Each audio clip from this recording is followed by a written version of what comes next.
125 gets you straight to the head of the line. You don't have to be a part of the line. And the biggest thing is you don't have to. 5 gets you there. You do that 3 times and then get mashed down to the $75 rate for perpetuity. Yes! Also, there is a band review option. So if you've got a band and you're trying to get your band some exposure, hit me up at itstory@gmail.com and I'll show you the details about how to pull that off. You can also jump on Patreon and there is a option on the tiers to be able to get your band reviewed. Yep. Obviously, we can't lie to you, so we can't guarantee a positive review.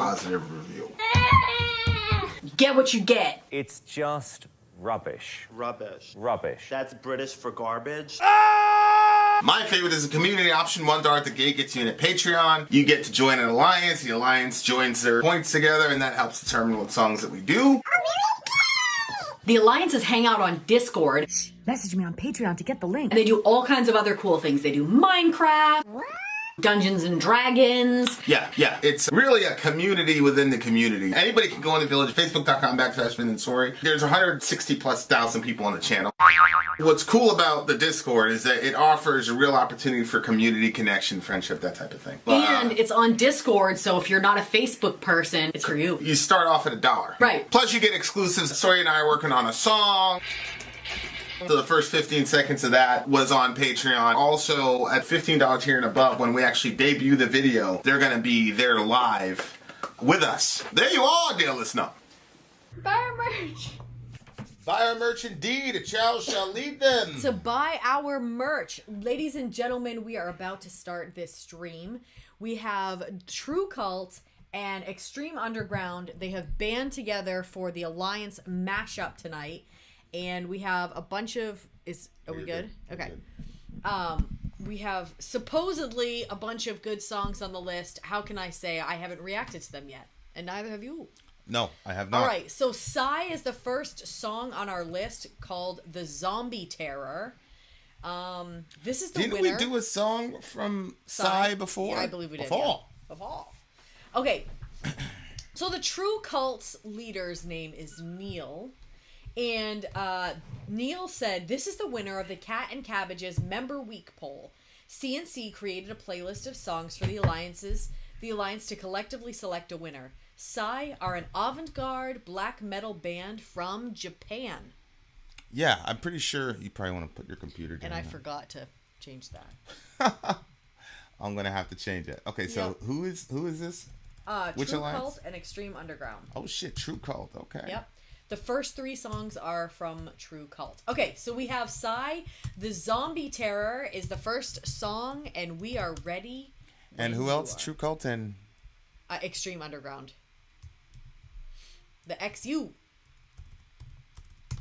All right, dear listener. If you want to be part of an alliance, I think some of those... So in the description of this video is the link to our Patreon. Make it quick and easy for you. Yeah. All right, guys, here we go. This is an alliance stream. We talk about it in commercial. You join up for as little as $1, and then that you also influence our song list. Yeah, we've got a couple alliance streams that this are week, that are happening this week alone. So there you go. Okay, song number 1 is by Sigh, and the name is Zombie Terror. Is that the name? The Zombie Terror. Say again. The Zombie Terror. Okay, Far East Gate Inferno compilation 1994. Let's do this shit. Also, guys, please type 22 if you hear us and you hear us good. Okay, here we go. Sigh, Zombie Terror. Let's do it.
Okay, so I was watching like the comment section heavy, and there was a back and forth, and then Neil said it's rooted in black metal, so the lyrics aren't always going to be clearly sung. It's also from '94, and black metal still had the reputation of poor production at the time. So I definitely. Oh, I forgot the production was bad. I noticed that the first like little bit, and then I got lost in the music, and I didn't realize it anymore. Well, the thing is, me personally, when I look at like the early or first wave or whatever wave black metal, I don't know what wave these guys would fall under. Maybe the second wave, because it's not like totally. It's not like Burzum, you know, where it's just like blah, the thing looks like it got recorded on a cassette player or something like that. But but here's my thing though. Like, whatever the production quality is, if you're really a gifted musician, that shit is still going to come out. In other words, it's still going to be obvious that these people are gifted musicians, even if the sound quality is trash, the production is trash. Like, we've heard literally hundreds of songs where the production quality is top notch, but you could just tell that the musicians and the vocalists are extremely limited. Not only in their skill set, but in their imagination, which obviously if you play instruments, the more skilled you are, the more landscape you have to play with as far as like musicianship goes. So, like, as far as like the production value, especially the first half of the song, but the second half of the song, especially when they started using the keys, it was just very obvious that these guys are actually really talented. I don't remember the first song that we listened to with them. I just remember the name because it's Sigh. But I think we've done like maybe one or two of them. Neil says they arrived during the second wave. They were assigned to the label that the murdered member of Mayhem created. Okay. Yeah, we did Bring Back the Dead. So with Varg, remember that whole situation with Mayhem where Varg killed that dude? The guy was in his band and he killed him. Yeah. So the dude that Varg killed, this was his record label. Seriously? Yeah, so rest in peace to that dude. So yeah, like it was black metal, it was low low quality production. But in my view, it was still you could tell, especially toward the end of the song, these guys are like legit talented. What were your thoughts? Yeah, I liked it. I thought it was I know what I thought when I started it, what I was expecting it to be. I was like, this is going to be one of those bands that I turn the volume down.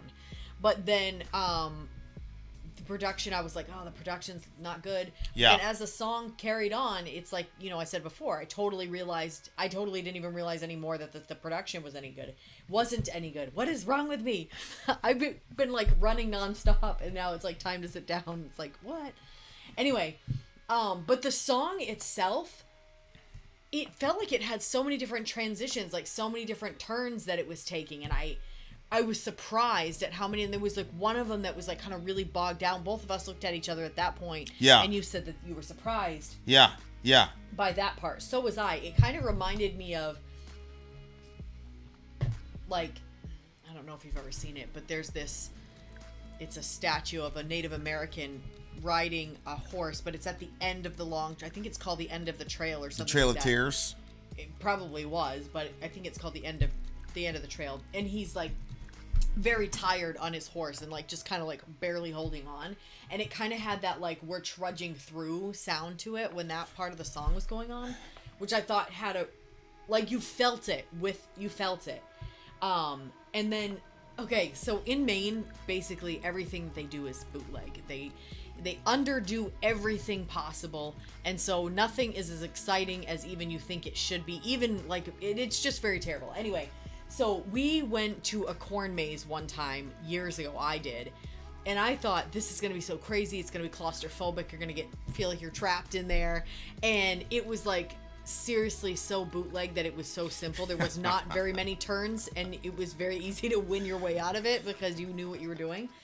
And this song was like a very well constructed corn maze because it kept taking turns. There was lots of different changes in it, and I found myself experiencing like different pockets of it. Felt like a bunch of different songs almost, but then it kind of pulled together as one complete song. I guess we're talking about zombies.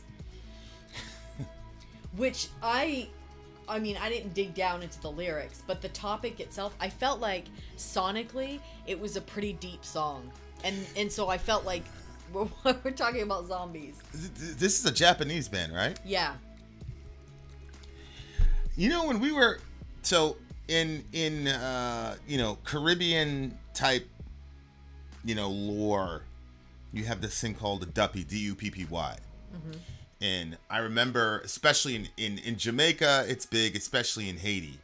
And the duppy, Duppy, was essentially a zombie. Like, the first time I actually heard about, like, people coming back from the dead. Yeah. And, like, but not in a resurrection sense, but in a zombified sense, was my mom was sitting us in the kitchen and talking about and she was saying it was real, blah, blah, blah. But, she did? Yeah. People would talk about, like, burying somebody and then seeing them, walking the streets, but they were, vacant, that type of thing. Oh, my gosh. So it's a very... The whole zombie thing is really fascinating to me because I'm like, we're listening to this book right now about, really it's about UFOs. It's from this guy, Jacques Vallée. Yeah. And Jacques Vallée is like highly respected in the UFO subculture. It's really interesting. Yeah, Jacques Vallée is highly respected in the UFO subculture. And his perspective on what UFOs are, or what we're calling UFOs, and then the operators of these ships he's a secularist thinker, but what he's saying is these are not interplanetary beings, these are interdimensional beings who have always been around us and have made, this is where legends and mythology and religion comes from. It's interfacing with these interdimensional beings, not interplanetary beings. And so that to me is very interesting because there are certain phenomena that seem to be universal to humanity. Mm-hmm. So, like, all cultures, as far back as you can remember, have generally this template of, sky beings who come down to Earth, teach us how to do shit. Mixed marriages, all type of stuff. And so I wonder if the whole zombie thing is one of those categories where I haven't really looked at it, where every major culture may have some sort of, because I know our culture did. Yeah. I know our culture is, and a lot of that was, the basis was sort of a voodoo type of thing. You'd have a voodoo shaman who is, especially in Haiti, voodoo's ground central is Haiti.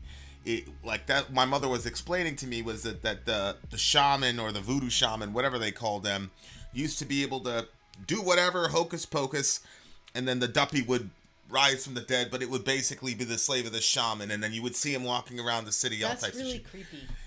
Yeah. So like, that's a very interesting concept to me. Like, what's the psychology behind that? That's one of the things we're appreciating about the Jacques Vallée book is that he's not only talking about the experience, but he's also talking about the overall psychological effect. Yeah. On, like, so for example, he talks about Fatima and the miracle of the sun. Like, if you guys don't know, like, supposedly the Virgin Mary appeared to these kids and she said, we're gonna do one last big show, and so like literally hundreds of people were gathered into this field, and they looked up and the sun started. This is eyewitness testimony, including skeptics in the media. They were saying, look, we saw the sun dancing in the clouds and then it crashed down to earth. People were scared to death. They thought the judgment was coming. The whole ground was wet, and then after the event, the ground was dry as a bone, all that type of shit. My point is, like, wow. But the point is that moment had a massively, to this moment, a psychological effect not only on Catholics but on everybody that was there. But if you look at, like, your grandfather, we'll talk about the third secret of Fatima and all the rest of it. Like, that experience had such a massive impact. So I'm looking at this, I'm like, where did this come from in the human psyche? Yeah. And we phase in a different world. So, like, as a Christian and with a theistic worldview, I'm like, okay, here's my buckets and categories for that. But, like, if I was a secularist, so you jump into that worldview and say, what is the evolutionary sort of import of coming up with this concept of the zombie? Because the zombie is such a fascinating concept to me because it's the whole living dead thing. It's Yeah. not a resurrection. Right. In the Christian theology and resurrection is like an upgrade. Like your initial body's like an iPhone 1, and then at the resurrection you'll have like an iPhone 1 million. Like in a Christian ideology, a resurrection makes you like the pinnacle of whatever you can be. Yeah. So like zombieism is a such a strange concept, what's happening? because what is it about the human psyche? Because I can understand, like, if I was a secularist, I could look at a resurrection idea and say, yeah, I mean, this is wishful thinking. People are afraid of death. They want to be able to imagine that they'll always be with their loved ones without the limitations, blah blah blah blah. So I can understand psychologically why a person would invent a concept like resurrection. And I could also see from a secular perspective the evolutionary benefit of that concept. Yeah. Because it helps you fight against nihilism, blah blah blah blah blah. But the concept of zombification is such a fascinating concept because like I don't see any psychological, theological, or evolutionary benefit to this concept of people being, you get a down, like there's a sense in which zombification and resurrection are almost polar opposites, because in resurrection you get an upgrade, but in zombification you get a degrade.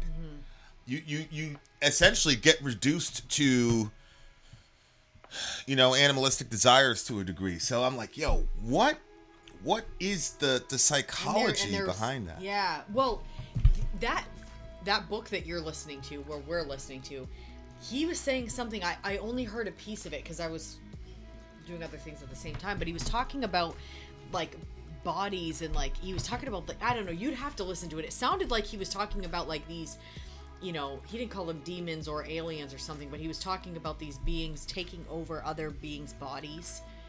And like it was weird. It was kind of what you were just saying, it sounded like. It's close to, I actually took a screenshot when it was playing, because it actually made the part that I screenshot was close to when there's a story in the Bible of what was it, Jacob? My mind is mush right now. Jacob, I think, he was leaving. He was the one who was the one called a liar? Jacob. It was Jacob. Yeah. And then he had that experience where there was the ladder, right? Came down and there was light and stuff. Yeah. And like he's telling these stories of these aliens, and like they're seeing like ladders and light, and I don't know, it was just kind of weird. But what culture was it? Was it a Christianized culture where they already had that as a template, or was it? I'm talking about two separate things. But yeah, I don't know. I see. I think we have to go back to that spot and like back it up a little bit more and re-listen to that, because it was a pretty weird segment. Well, that's the other thing is, as Pony mentioned, was he talking about a skinwalker? Because there's this place called Skinwalker Ranch, and Jacques Vallée's been there.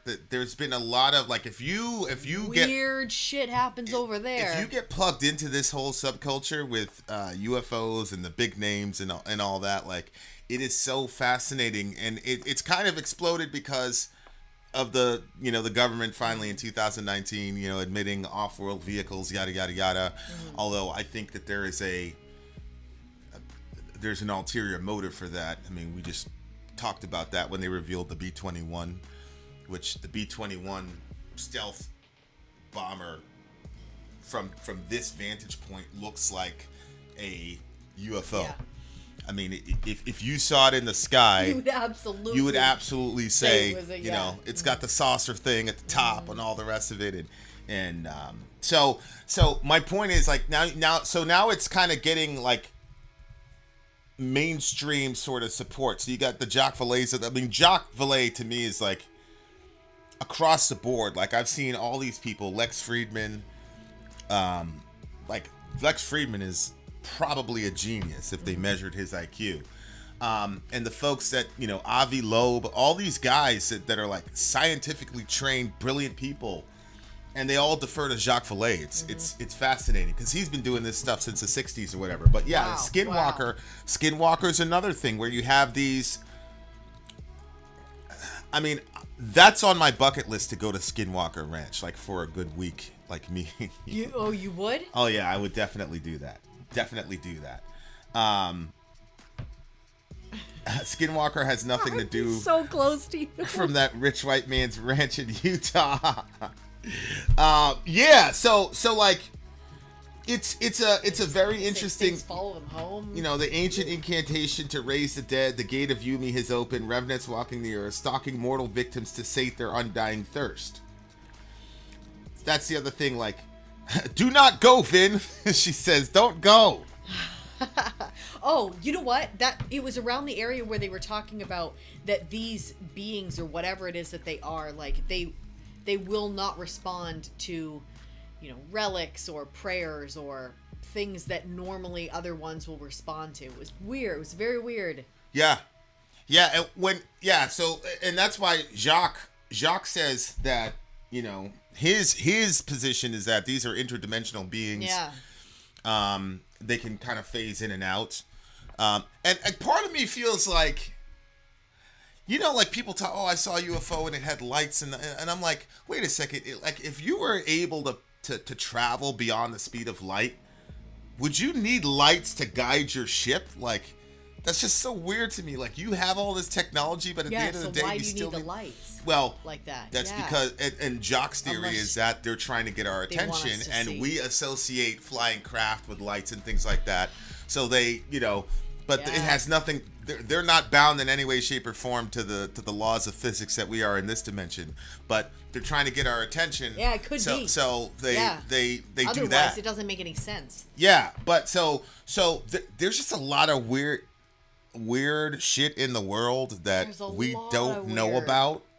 You know what I'm saying? And like, and it doesn't matter. Like, you'll talk to Christians about this stuff. They're like, well, I don't see that in the Bible, so it can't be real. It's like, the Bible wasn't meant to give you an exhaustive definition of everything in the world. No, certainly not. Yeah. Like, but then on the other side, our secularist friends are like, well, so and so hasn't confirmed it, so it's not real. It's like, well, okay, so these people are like omniscient, like they're God, like what?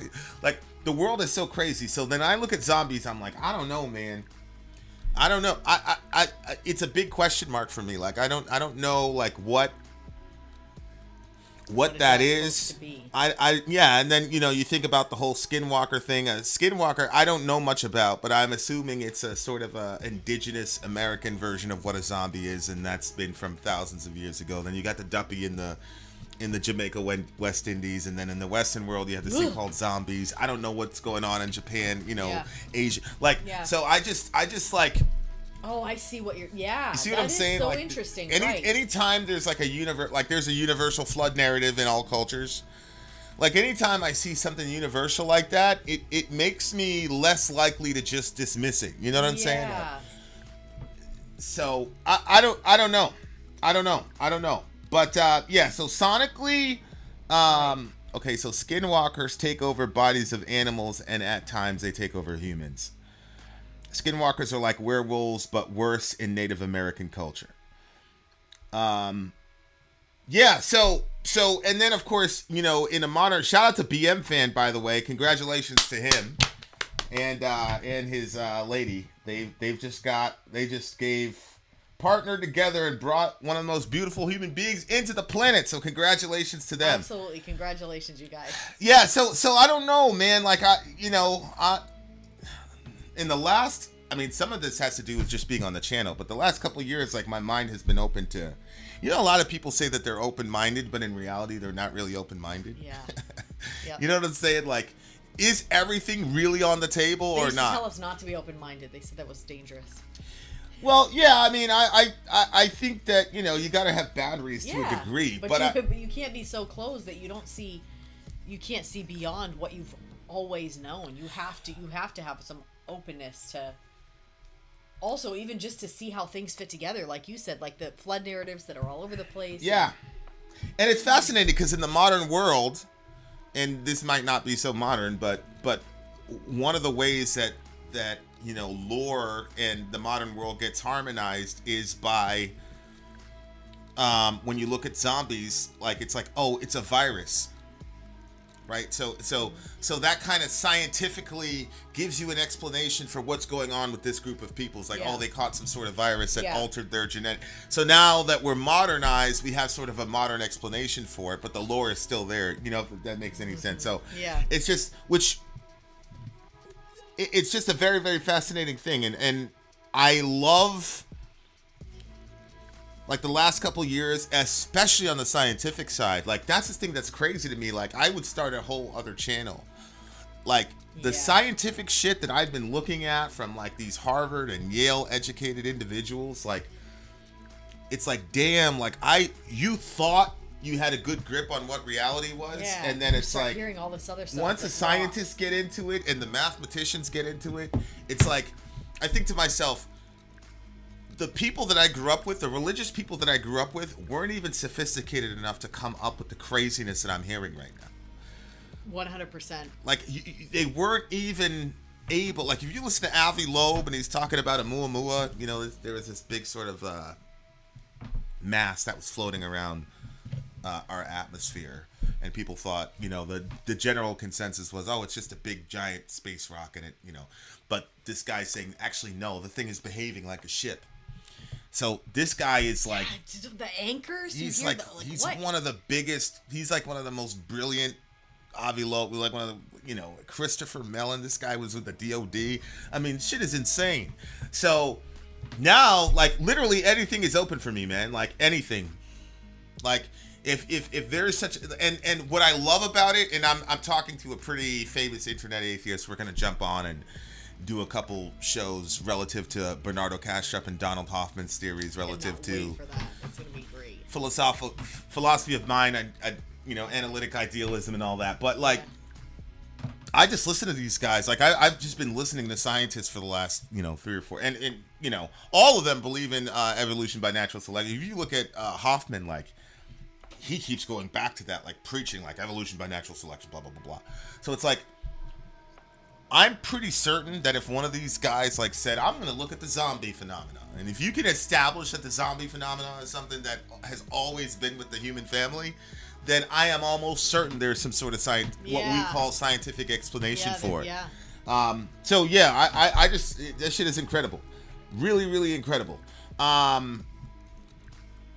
So yeah, but and you know, like I said, like, the religious people we grew up with don't have the sophistication to come up with the. These guys are coming up with shit that's way more fascinating and way more out there than the stuff that we've been putting out on the table. Yeah, it was almost. I'm almost like, yo, we were bored. We had nothing. I agree. I think people that talk a lot about when I'm hearing this stuff. I'm like, what? Yeah. There were people that were believing this stuff, and people were shocked at some of the stuff that we believe. I know. But then you start there's so many different people that I've seen and experienced, and then I start thinking about, like, psychologically what it's like to see something that the rest of the world is not seeing or didn't see, and everybody thinks you're crazy. Yeah. Like, holy, what? It's unbelievable. Anyway, I really thought that they did a really good job. I'm actually gonna give this one a 9.7. I 9.7? Yeah, I enjoyed it. No way. I enjoyed the second half more than the first half. Yep, like, here's the thing for me. If the song was only the first half from start to finish, what would you have given it? If it was only the first half? Yeah. Low production, basic guitars. 5. Right. 5. So you're saying that the second half of the song added an entire 4 points to the score? It did, because I usually don't enjoy this type of music. So it really took it another notch, and I turned it up, so that has to give me some points. This is an 8.8 for me. Shout out to Exploring with Tom. I have not heard the new Metallica yet, because I generally we don't listen to new music from big bands, because we assume that eventually we're gonna have to play them, and we want the reaction to be completely genuine. So all my friends have been hitting me up, texting me, listen to new Metallica, and I haven't done it yet because I'm waiting for y'all to do it. So that's why we haven't listened to new Metallica yet. 8.8 for me. 9.7 for me. There you are, dear listener. The night has just begun. If you've seen you know what? If you've actually seen a zombie, like, no bullshit, like, seriously seen a zombie, send me put in. I'm gonna be, like, checking out the comment section here. Go down the comment section and tell us your zombie. Like, I'm dead serious. Like, I'm not gonna say I'm gonna believe everything you say, but it is interesting to me. All the literature that I've read has opened my mind to almost damn near anything. If you can If you can find some way to put a math equation where the thing is possible mathematically, I'm all for it. So there you go. That was Sigh. We've got more songs coming for you. True Cult, Extreme Underground Alliance, Be There, Be Square, Vin out. Story out. Gone. We'll be right back. We'll be right back. Commercial break, bitches. We shall return. Turn.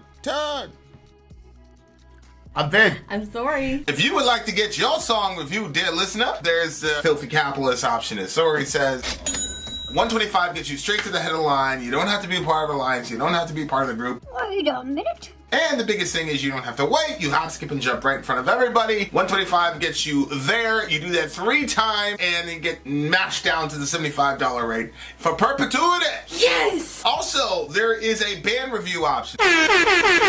So if you've got a band and you're trying to get your band some exposure, hit me up at itsorry@gmail.com, and I'll show you the details about how to pull that off. You can also jump on Patreon, and there is a option on the tiers to be able to get your band reviewed. Obviously, we can't lie to you, so we can't guarantee a positive review. Get what you get. It's just rubbish. Rubbish. Rubbish. That's British for garbage. My favorite is the community option. $1 at the gate gets you in at Patreon. You get to join an alliance. The alliance joins their points together, and that helps determine what songs that we do. The alliances hang out on Discord. Message me on Patreon to get the link. They do all kinds of other cool things. They do Minecraft, Dungeons and Dragons. Yeah. It's really a community within the community. Anybody can go in the village, facebook.com/VinandSorry. There's 160,000+ people on the channel. What's cool about the Discord is that it offers a real opportunity for community connection, friendship, that type of thing. And it's on Discord, so if you're not a Facebook person, it's for you. You start off at $1. Right. Plus you get exclusives. Sorry and I are working on a song. So the first 15 seconds of that was on Patreon. Also, at $15 tier and above, when we actually debut the video, they're going to be there live with us. There you are, dear listener. Buy our merch. Buy our merch indeed. A child shall lead them. To buy our merch. Yes, dear listener. Yes, dear listener. Yes, dear listener. Is this a Windir? Windir, 1184. 1184. Okay, I got the. I had Temple of the Void, the world that was. Temple of Void, the world that was. Oh yeah, stuff is going to be all out of order. It's right there. 1184. Yeah, okay. It's all out of order because I was having trouble down. All right, this is Windir then. Okay, this 1184. Okay. This is again by True Cult. This song was the winner of the black metal free for all. Windir. We're a melodic black metal band from Norway. Oh gosh. Oh boy, here we go. What happened? It ended with the death of a band member of Valfar. Oh, Many no. of the surviving members of the band formed a new band called Breed, another black metal band. Okay. So he died? Is that what they said? Yeah. And who was he? Was he the drummer? They didn't say. They just said that it was one of the band members. Okay, rest in peace to the homie. Here is Windir. They're not an English-speaking band, but I do have English lyrics for you guys, so you can kind of follow along. Let's do it. Windir 1184. Let's go. Nope, those are just the lyrics. I'm putting the lyrics first, and then we'll put on the video. Hold on. All right. Let's get this in the way here, and this whatever here. Windir 1184. Let's go. Any day now.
Windir 1184. I am assuming that is a sort of glorified version of real history for those folks. Probably. Yep. You know, I find it hard to believe that they would be that specific in this. During the summer of 1184, King Zver set in motion his counteractions, the murder of Ivar Dape. The priest and his followers caused hatred to grow. The grandest battle of the Civil War should soon find place. Hordes of men with chainmail and sword would end their lives in manslaughter. No one foresaw that Arntor's accomplishments would get such consequences. So I don't know like how like a fleet of 14 ships. The objective to ruin the town of Sogndal. Yeah, like I don't know how accurate this is to their history, but it looks like some dude went and killed a priest and a bunch of his followers, and so that resulted in jihad. A bunch of people killing each other. Oh, that was a priest. Yeah, that's right. Yeah, I see that. In 1184, that's Common Era, so I don't know, maybe it was like Christian priests. Were they killing the priests in the church? At Hagastranda, by Firmity lay Sever's fleet of 14 ships, the objective to ruin the town of Sognal, scorch every single farm. The warrior Antar volunteered for battle to give his lineage eternal pardon. So it looks like maybe Antar was related to the dude that killed the priests and everything. Oh, maybe. So now that puts his family in a situation where he's like, oh, so he's saying, give my line. I'm gonna go fight these people so that, you know, to take this shame or whatever off of my family. Yep. You know what I'm saying? The objective to ruin the town of Sognal, scorch every single farm, Antar the warrior, you know, to give his bloodline eternal passage. The gods by his side, and Magnus with army and ship. Without comparison, a violent manslaughter, piles of dead. The Ford red, black clash, revenge by blood stirred between Magnus and King Sverre. In the Battle of Norway's Throne, Magnus fell with 2,000 men. The traitor Sverre did not fight. He watched the battle from land like a coward. This is about the Civil War era in Norway. Norway at this point was already Christianized, so yes, the aforementioned priest was a Christian priest. Okay, so this resulted in a civil war. It's so funny, like did not return, died for pardon. The expectation of leaders relative to warfare, the way that this is done now, where you've got a guy making decisions in Washington and then sending young men all over the place, like that's relatively new in human history. Like back in the day, like one of the ways that you ended up being king was that you were an able-bodied warrior, right? And so you know, like I forgot what show it was. It was an English king, and the dude, he was like a kid. He was 16 years old, but he was in the middle of the shit. Like, it's crazy to me. Like, I really wish, you know, there's a lot of ways where you can be like, okay, how do we stop like this pro-war imperialism that Americans, you know, that the Western world is plagued with. Yep. And to me, the simplest solution is to say the president is a commander-in-chief. Oh, I agree 100%. So if you send the president, if the Congress and whoever, whatever, you vote to go to jihad, I don't care if it's an official declaration of war or the bullshit that we pulled in Iraq, you have to be stationed there. Yep.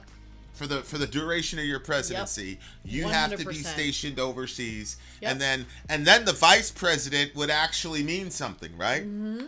So you're out doing jihad, and then your vice president is running shop. Like that would end so much American imperial bullshit tomorrow. Agree. Yep. Tomorrow. 100% correct, I think. You know, like obviously it's never gonna happen, but like the way that we're trained to think about war as modern people is crazy. The you know, as Perk is saying, the heads of a warrior aristocracy were expected at least to be present on the battlefield. Correct.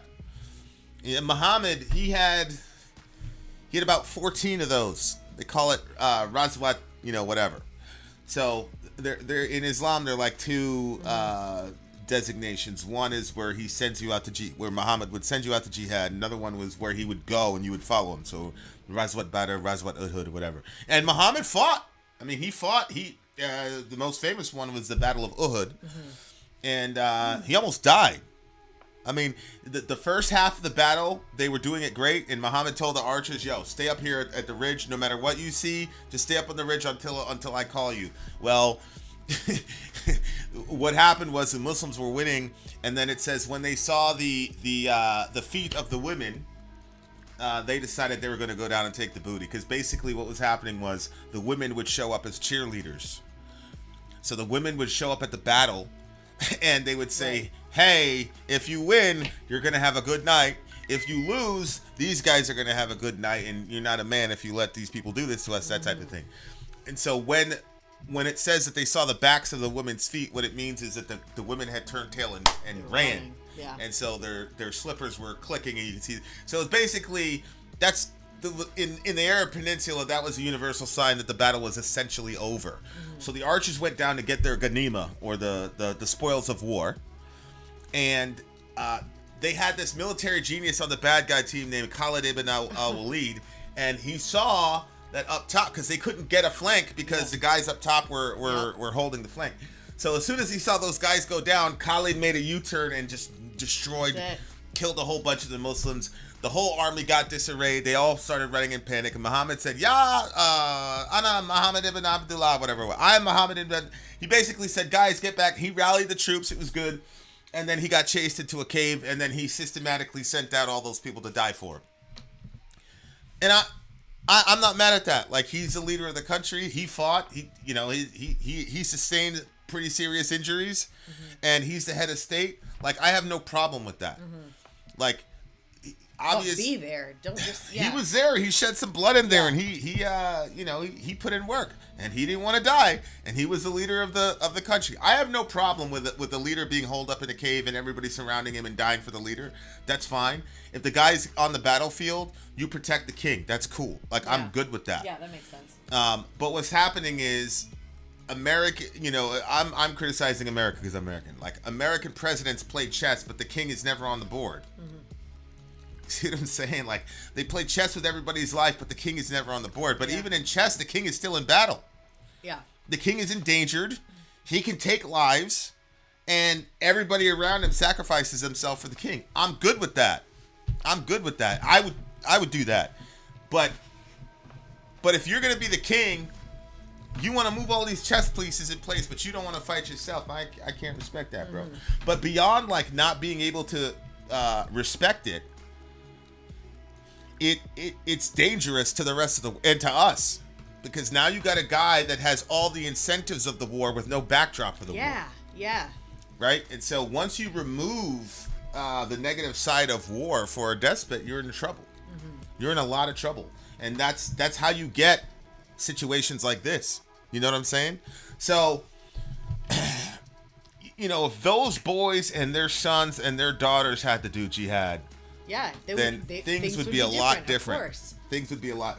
Our defense budget would be an actual defense budget instead of an offense budget. And, like, I don't know why, but anytime you ever talk to somebody, or anytime that I've ever talked to somebody, they would always say, "Oh, and my stay got extended by X amount of time. I was supposed to come back, but it got extended." Like, I think they do that a lot, where they send these people off and say you're going to be back at this date, and then it seems like it always extends. That happened so much during Iraq. You had the troop surge, all the rest of it. Dudes were doing 18-month deployments, and then 3 weeks before they're supposed to go home, they get, "Hey, you got another 6 months. We got the troop surge," all types of shit. Yeah, pretty terrible. So, like, this here, like, this kind of warfare is like, and really, it's like, the ability that we have now to bring death to the world is pretty crazy. You know, he's talking about bodies on bodies here and all the rest of it. It's like 2,000 people died here. Like, that's like 30 minutes in World War I. Insane. Trench warfare and automatic weapons and shit like that. If you guys ever listen to hardcore history, it's a hell of a thing to listen to. That shit was crazy. But this also, like, obviously, had a vested interest in thinking about warfare and the human condition, but it is unbelievable some of the motivations for why people go to war. Oh. Especially young men. A lot of it is like, obviously young men have an idealized understanding of war. Yeah, that movie that we watched, they captured that real well. Yeah. Which one? That one where the kid, well, they always add their time. Remember I said that I didn't like the cover when it was playing because I was like, oh, it looked like a grown version of Reza. Remember the guys, they go in there and they steal that big giant goose and they all eating it together? I don't know. Who was it? Like, who was fighting? Oh, I don't know. Was it white people, African people, Chinese people? No, they were all white people. How long ago did we watch it? They shared an egg together very recently. The guys shared an egg together. All Quiet on the Western Front. Oh, yeah. Yeah. Yeah, no, they captured that beginning part, like, with those boys, like, all quiet it was novelty, it was, like, excitement, it was, we're doing this thing, and they, when they first got up, when he was like, oh, this is a suit for somebody else, and he passed it back to the guy just ripped it off and passed it back to him. It was just, people were dying so much that they were just putting, those suits were just coming back. Yeah, they had the Germans. The kids had no idea. German kids, they had no clue. No clue. But, and that's why sport, that's one of the major theories of why we have sports. It's because dudes have this inclination toward physical activity. Yeah. And with sports, you can go to war and still come out alive at the other end. So you'll hear football players like, oh, we're fighting for our lives, and I want to go to the trenches with this guy and all this. And Brady was like, when you're deployed, you can only think about, and everybody's like, how dare he make a comparison between what our soldiers are going through and what they're doing. And he's a pampered millionaire. Well, of course he is. Of course he is. But that's one of the reasons he can't quit. Mm-hmm. Because call it toxic masculinity, call it whatever you want, but there's a lot with men, like it's very, with certain kind of dudes, there's a certain kind of drive toward pushing yourself to those points. Mm-hmm. And to see if you have it in you to go do that. Like, I don't know what it is, I can't explain it, but there is that piece where it's like, if you don't get to engage in one of those things, and there's dudes that, like, I wouldn't want to live. Like, if I couldn't, I understand. There's a lot of folks that are like that, and so wow. It's really crazy. Where, like, this dude, his main thing wasn't patriotism. It wasn't anger at the killing of this dude. His thing was, my family did something where our entire lineage is disrespected or whatever, and so I've got to do something to, like, equalize that and fix that and solve that problem, so that when people talk about my family, they're gonna understand. And like, he ends up dying. Nice, yeah. Meanwhile, this guy Sphere, whoever he is, basically just sat on the sidelines like a coward and watched all these people die. And, like, that's just the basic expectation now. Like, if that's a definition of cowardice, then we just expect the commander-in-chief of our military to be a coward. And then things are so backwards that if he drops by once in a while in Afghanistan or whatever, like, he's a hero. Mm-hmm. There's one time where Bush spent Christmas in Afghanistan or whatever, and it's like, oh, it's a nice gesture, but like, if you hold him to this standards, you're a freaking coward, bro. Yeah, exactly. Lots of you get. I mean, the real thing in Islam, because to be honest with you, everybody who goes to Jannah has Hurulain, the girls, the virgins, whatever. That's not something exclusive only to martyrs that die in jihad. Anybody that makes it even to the first heaven, the lowest form of heaven, is going to get a harem of women in Islam. The difference is that if you die in jihad, your place in heaven is guaranteed, and you don't spend any time in purgatory, essentially. Essentially, most Muslims are expecting to go to purgatory. You go to hellfire for a little bit, you burn off your remaining sins, and then you get to go to Jannah. Mm-hmm. So, the day of judgment, Yom Al-Qiyamah, is like the scariest thing in the world. Like, if you're a serious Muslim, like that day should terrify you. And But there are certain people who will not have to face the day of judgment, and those would be the martyrs. So you get a sort of get out of jail free card, however you want to call it. Yeah. You don't have to face the day of judgment. Your position in Jannah is guaranteed, and that is what they're going for. Mm-hmm. So yeah, that's it's just very interesting, like the justifications for warfare. Yeah. And how leaders manipulate people into going into warfare, and it makes you wonder.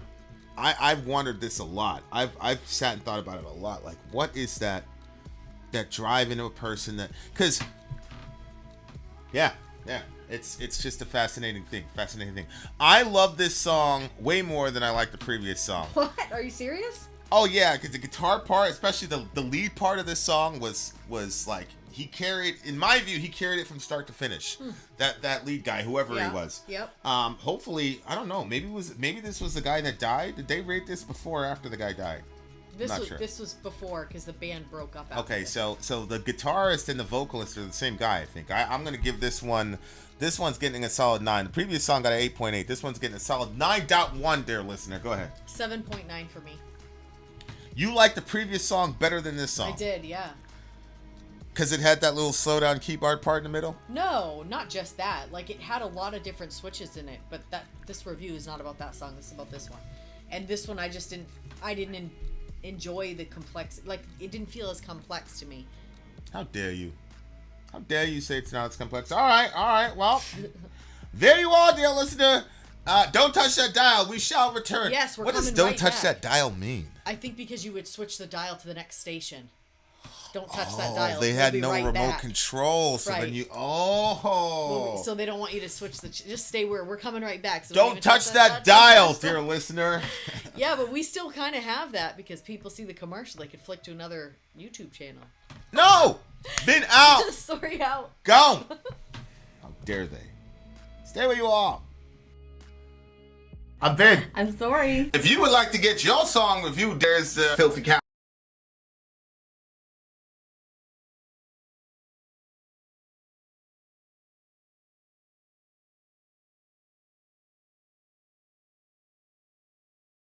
Three times and then get mashed down to the $75 rate for perpetuity. Yes! Also, there is a band review option. So if you've got a band and you're trying to get your band some exposure, hit me up at instory@gmail.com and I'll show you the details about how to pull that off. You can also jump on Patreon, and there is a option on the tiers to be able to get your band reviewed. Obviously, we can't lie to you, so we can't guarantee a positive review. Get what you get. It's just rubbish. Rubbish. That's British for garbage. My favorite is the community option. $1 at the gate gets you in at Patreon. You get to join an alliance. The alliance joins their points together, and that helps determine what songs that we do. The alliances hang out on Discord. Message me on Patreon to get the link. And they do all kinds of other cool things. They do Minecraft, Dungeons and Dragons. Yeah. It's really a community within the community. Anybody can go in the village, facebook.com/VinandSory. There's 160,000+ people on the channel.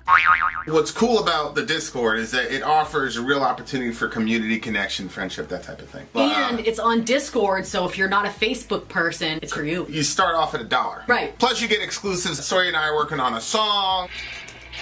So the first 15 seconds of that was on Patreon. Also, at $15 tier and above, when we actually debut the video, they're going to be there live with us. There you are, dear listener. Buy our merch. Buy our merch indeed. A child shall lead them. To buy our merch. Yes, dear listener. Yes, dear listener. Yes, dear listener. We are in the midst of an alliance stream. There's multiple ways to get your song reviewed. We already talked about that. This is my favorite one. $1 a month, dear listener. You jump on, you get hooked up with it, you get recruited by an alliance leader, and then that is how a lot of our songs get reviewed. So This is an alliance day. This one, the alliances combined forces. We had the True Cult and the XU. Having said, this is an XU song, right? Nope. This is the last True Cult song of the night, and then the next song is going to be XU. Gotcha. So we have The World That Was by the band Temple of Void. Winner for our playlist, which focused on death doom bands, Death Doom is a subgenre that blends the brutality of death metal with the pacing and mood of doom. Temple of Void are from the USA. Huh, that's interesting. Okay, here we go. A USA, this is a black metal band because it's this is True Cult. True Cult are black metal cult. Having said that, The World That Was, Temple of the Void, let's do this shit.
Okay. Wow. So that one, this would have been crazy to hear with those headphones you have. Yeah. That song,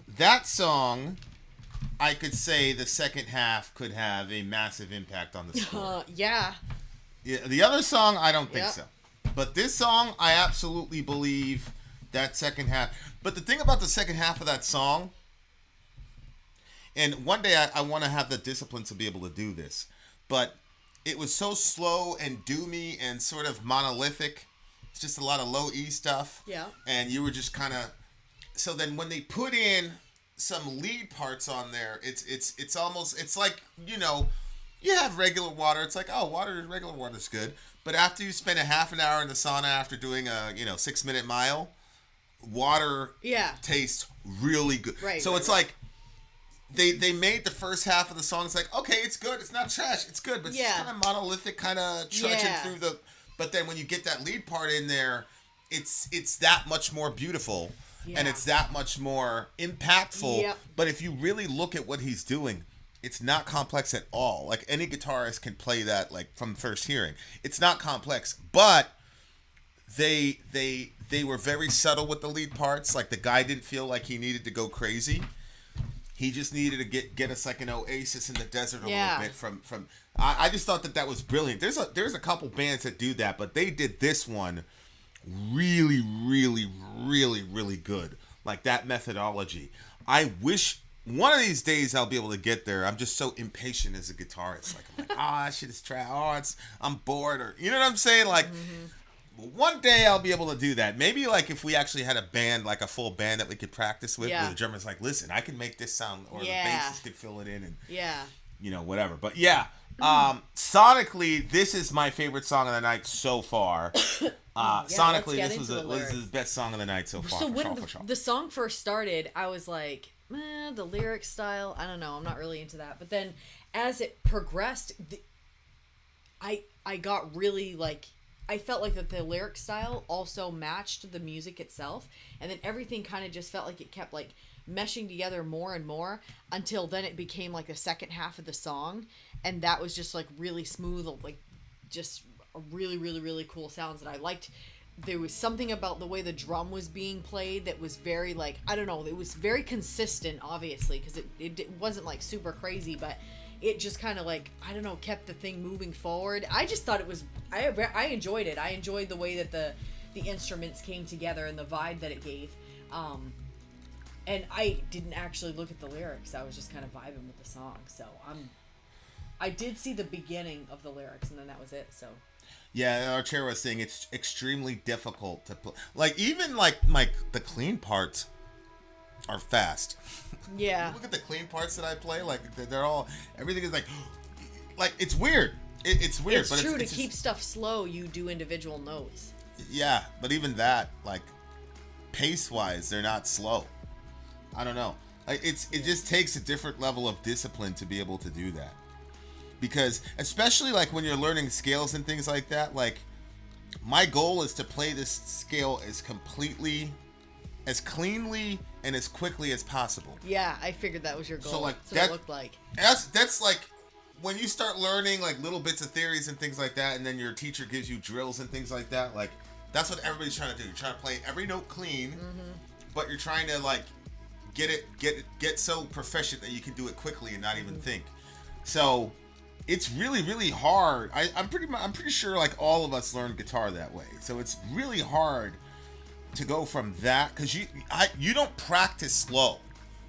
I'm not talking about like when you're like practicing a song. I'm just saying like when you're doing band practice or guitar practice, or you've got your instrument, like you're not taught to practice slow and then maintain that for 3 minutes. Like you're just not taught to do that. So it might seem simpler, and it would be easier for me if I had a drummer, because the rhythm section can set the pace. The bassist and the drummer can set the pace. Yep. But right now, like I'm just not able to do that.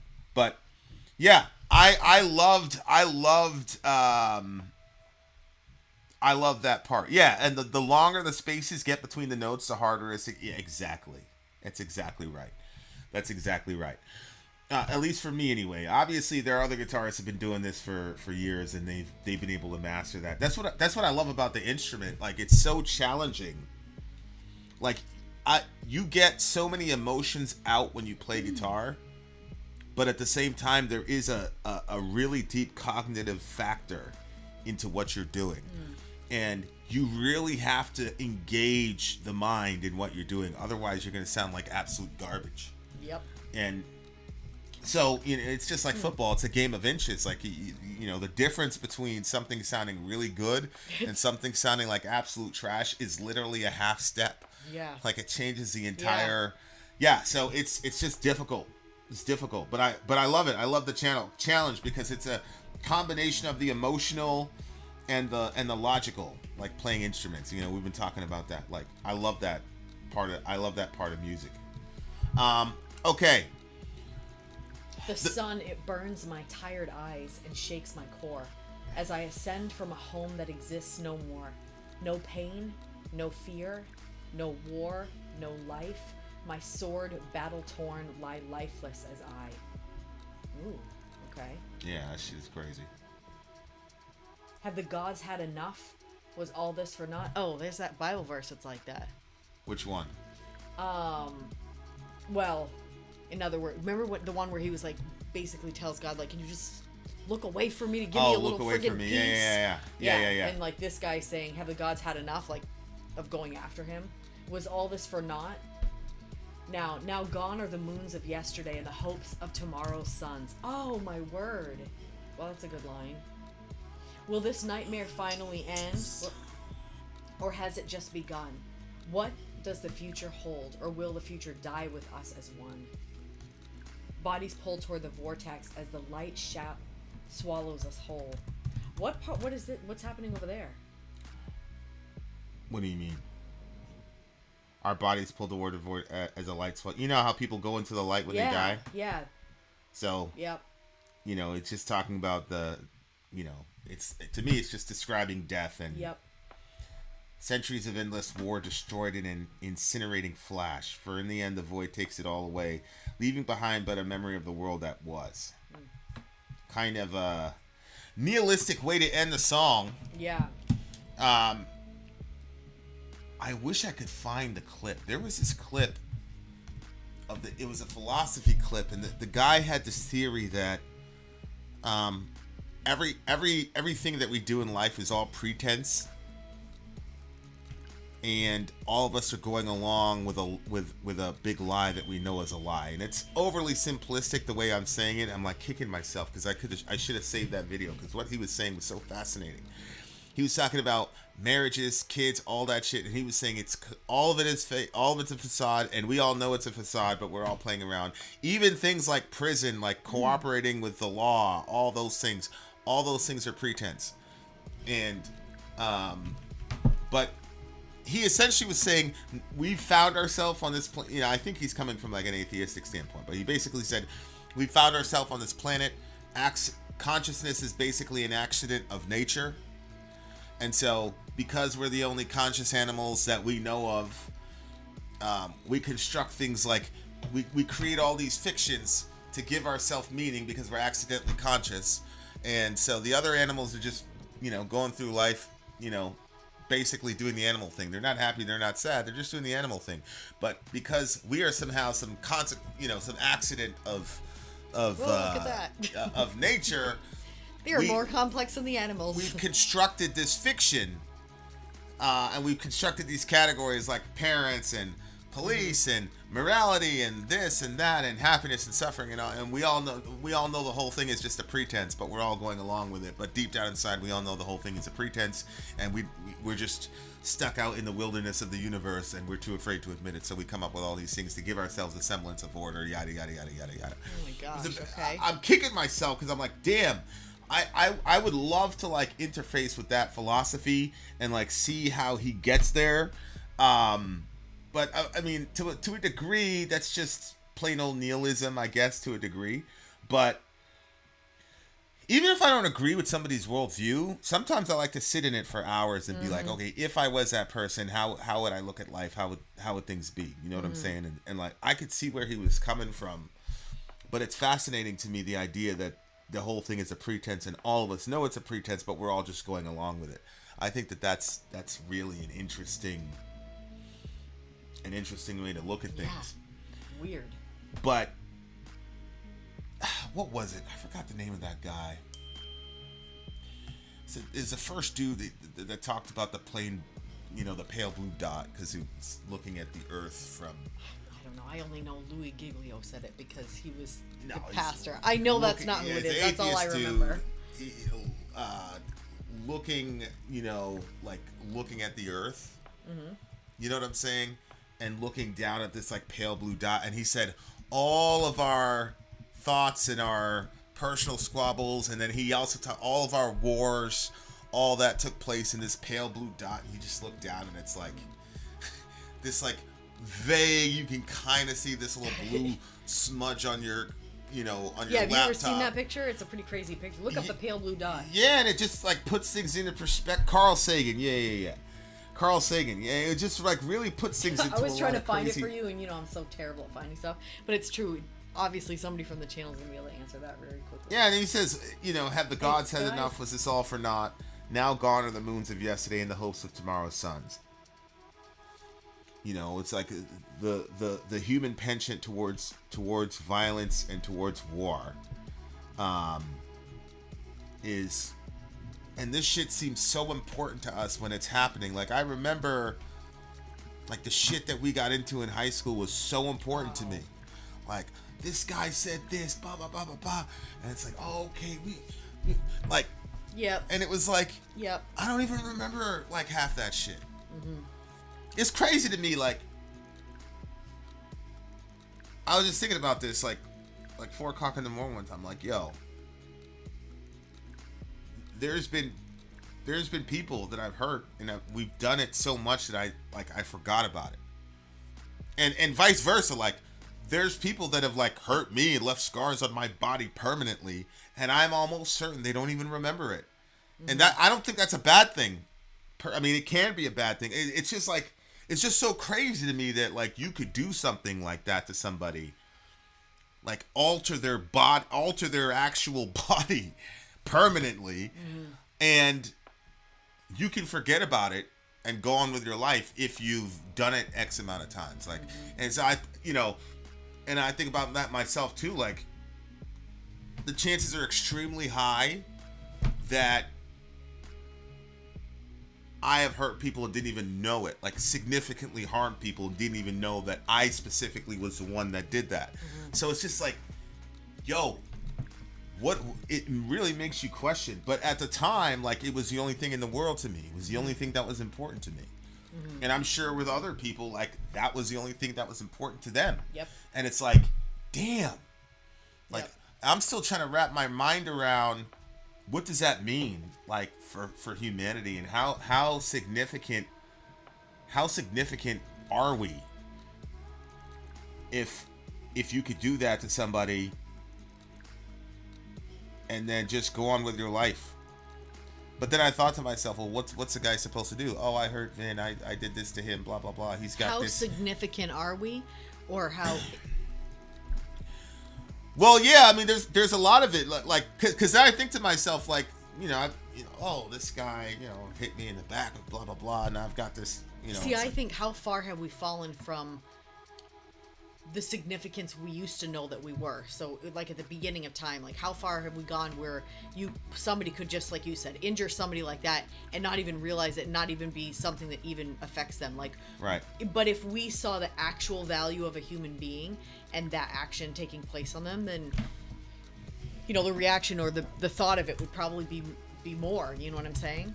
But because things have, do you see what I'm saying? No, I agree, and that's from your perspective, because bless God, you've never been involved in those situations.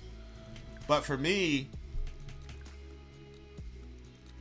I thought to myself, okay, the chances are very high I significantly harmed somebody and don't even know that I specifically was the one that did that to that person. And then I say to myself, I don't spend a lot of time thinking about those people. Mm-hmm. Like, I really don't. And then I think to myself, sometimes I'll sit down and think really, really hard and go through the Rolodex. I'm like, yo, I remember that. I remember this. And I'm like, yo, I was walking around for years and that had completely, I had to really stop, have the whole house quiet and really zero in to remember that shit. And that's the thing that got me. I'm like, damn, like that was a life altering situation for that person. And I'm technically with that person for the rest of his life, but it's not even that I don't care. It's that it's out of my mind. Now it could be, oh, that's a defense mechanism, blah, blah, blah, blah. And I don't condemn myself for it. And the vice versa is also true. Like, people have significantly hurt my people that I love, and I'm sure that they don't even know, like, the degree to which they hurt those people, and I'm sure they just forgot about it. Yeah. And I'm like, and I understand them too, because you gotta, you know what I'm saying? Like, you gotta live life. You gotta live life, and you gotta, go forward. So,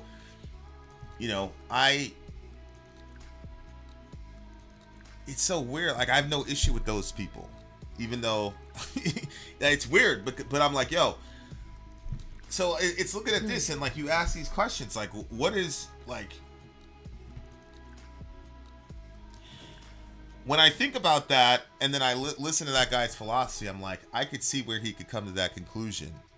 Because on the one hand, like, we're pretending that we all think life is precious, but then on the other hand, you could really do something like that significant to somebody and like legitimately forget about it, not push it out of your mind. Because there's shit that I like push out of my mind, like,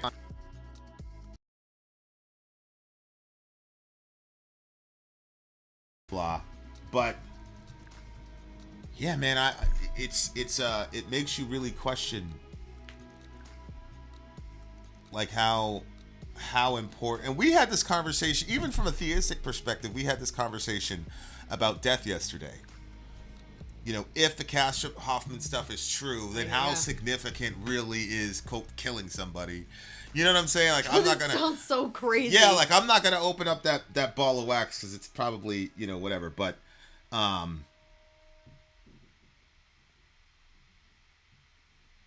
yeah, I don't want to say that because it's gonna come off weird. I know that you know what I'm talking about because we've had hours of background of the conversation, but yeah, it's crazy. I mean, obviously, I value human life as a principle. Yeah. But I'm not sure. I'm not sure how consistent. I feel like if there were two scales, like the one side where this guy, and he wasn't like a miserable philosopher. He wasn't like a, I'm gonna wear all black. He was actually a pretty spry kind of, and he was like, he came to this conclusion because of math and science or whatever, and he was just happy that he had figured this thing out. And it was like he wasn't like thinking about the implications of what the fuck he was saying, so he was just like, yeah, none of this is really significant. We're just all pretending, we're play acting, that we believe in any of these things, but we don't believe in any of these things. Like commercials, none of it. You don't care that the girl is beautiful. You don't care, because she's gonna get ugly in a couple days.